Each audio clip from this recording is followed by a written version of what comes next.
Hello दोस्तों, मेरा नाम है राहुल देव और जीसस न्यू लाइफ चैनल पे आप सबका स्वागत है।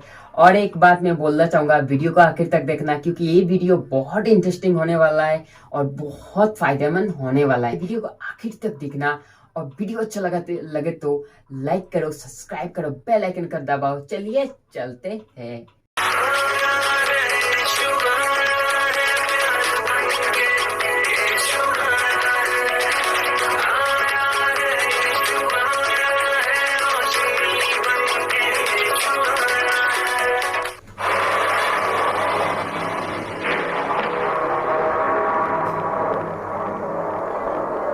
आरंभ में परमेश्वर ने संपूर्ण सृष्टि की रचना की। उन्होंने आकाश और पृथ्वी और उसमें जो कुछ है उसे रचा। जब हम देखते हैं कि परमेश्वर ने क्या क्या रचा है तो हम आश्चर्यचकित रह जाते हैं। जो कुछ परमेश्वर ने रचा वह सब अच्छा था। हर वस्तु उनकी महानता और भलाई और सामर्थ्य को प्रकट करती है। परमेश्वर ने विभिन्न प्रकार के पेड़ पौधे, जंतु और पशु पक्षी बनाए।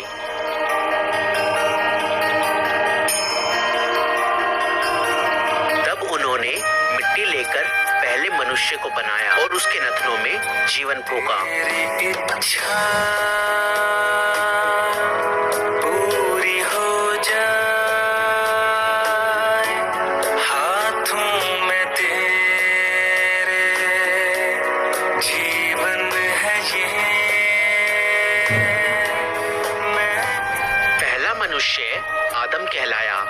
तब परमेश्वर ने आदम की पसली निकाली और उससे औरत को आदम की पत्नी और साथी होने के लिए रचा। उसे हवा नाम दिया गया। परमेश्वर ने अपने स्वरूप में स्त्री और पुरुष को रचा। वह बगीचे में आनंद से उनकी उपस्थिति में रहते थे जो परमेश्वर ने उनके लिए रचा था। बगीचे को अदन की वाटिका कहा गया। वहाँ कोई पीड़ा या मृत्यु नहीं थी। परमेश्वर ने आदम से कहा, तुम हर एक पेड़ का फल खा सकते हो, केवल एक को छोड़कर। अगर उसका फल खाओगे तो तुम निश्चय ही मर जाओगे। परंतु शैतान, जो दुष्ट आत्माओं का प्रधान है, उसने हवा को परीक्षा में डालने की कोशिश की और फिर हवा ने वह फल तोड़ा और कुछ खाया और उसने अपने पति को भी खिलाया। उसी क्षण उनका संबंध परमेश्वर से टूट गया, क्योंकि परमेश्वर पवित्र है और उनकी आज्ञा तोड़ने वाले उनकी उपस्थिति में नहीं रह सकते। परमेश्वर ने आदम और हवा को अदन की वाटिका से बाहर कर दिया। उन्होंने परमेश्वर की आज्ञा को नहीं माना, इसलिए उनको लज्जित होना पड़ा।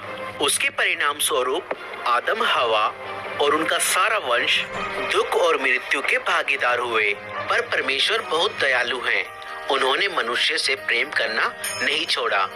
उन्होंने मनुष्यों को अपनी संगति में लाने का रास्ता पहले से ही तैयार कर लिया था।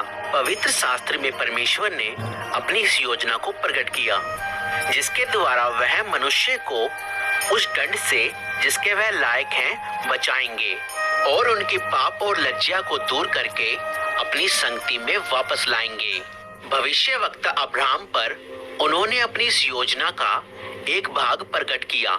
अब्राहम ने परमेश्वर पर विश्वास किया और उनका आदर किया। परमेश्वर ने उसको आशीष देने की प्रतिज्ञा की और कहा कि उसके द्वारा वो सब राष्ट्रीय के लोगों को आशीष देंगे। परमेश्वर ने उससे प्रतिज्ञा की कि वह उसके वंश को सागर तट की रेत के कणों और आकाश के तारों के समान कर देंगे। अब्राहम ने परमेश्वर पर विश्वास किया और परमेश्वर ने उसे इस विश्वास के कारण धर्मी ठहराया और लोगों ने उसे परमेश्वर का मित्र माना।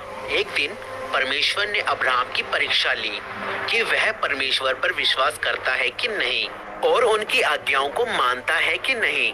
परमेश्वर ने उससे अपने बेटे की बलि देने को कहा। अब्राहम जानता था कि इस एक पुत्र के द्वारा परमेश्वर ने वादा किया है कि वह उसे एक बड़ा वंश देंगे। फिर भी अब्राहम ने परमेश्वर पर विश्वास किया और उनकी आज्ञा मानी, इसलिए अपने बेटे को परमेश्वर के लिए बलि चढ़ाने की तैयारी कर ली। अब्राहम ने अपना खंजर उठाया, लेकिन तभी परमेश्वर ने कहा, अब्राहम, बालक को नुकसान ना पहुंचा। मैं जानता हूँ तू मेरा भय मानता है और मेरी आज्ञाओं को मानने के लिए तैयार है। तब अब्राहम ने अपने पास एक मेंढा देखा जो अपने सींगों से झाड़ियों में फंसा हुआ था। अब्राहम ने उस मेंढे को लिया जो परमेश्वर ने दिया था और परमेश्वर के लिए उसे अपने पुत्र के बदले बलि चढ़ाया। जब परमेश्वर ने अब्राहम के बेटे की जगह मेंढा उपलब्ध कराया, उन्होंने लोगों के लिए अपने महान प्रेम को प्रकट किया। उनका प्रेम उस अच्छे पिता के प्रेम जैसा है जो अपने पुत्र से प्रेम रखता है। इस घटना के द्वारा परमेश्वर ने ये प्रकट किया, वह मनुष्यों के बदले एक बलि उपलब्ध कराएंगे। तो दोस्तों वीडियो कैसा लगा? वीडियो तो बहुत अच्छा लगा होगा, मुझे भी बहुत अच्छा लगा भाई लोग।